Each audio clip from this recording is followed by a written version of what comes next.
Hello everyone, this is Pranay, and today in our case tools lab experiment number 1, we're going to see how we can draw a use case diagram for online course registration system. So first, for creating a use case diagram, we need to find the actors of the system or actors in that particular scenario. So as you can see, I've already created the use case diagram. Okay, so the actors that I have identified for the system is a user who will be accessing this online course system, a system who will act as an interface or who will provide service to the user.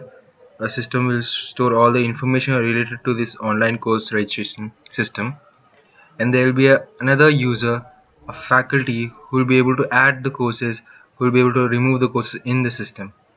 Okay, so let us see how these actors will interact with each other through functions and what all they can do. So the user can, in the user course registration interface, can register a course. He or she has the ability to drop a course.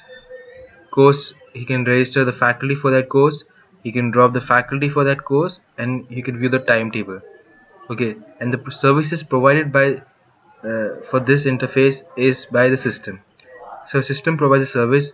If the user registers the course, the system registers that course in its in its database or whatever it is, whatever storage device is there.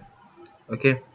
Now in the faculty's end side, faculty can add a course, faculty can remove the course, faculty can drop the user. For example, a student applies for such a particular course and the faculty says no, you cannot take that course, it's not for you, then he or she has the ability to drop that user from that particular course, and similarly he or she can add that user for that particular course.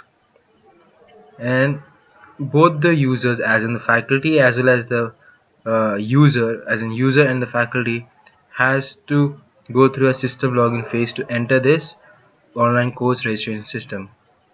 I hope you have understand the scenario of this use case diagram, and I hope to see you again in the next video. Thank you and have a nice day.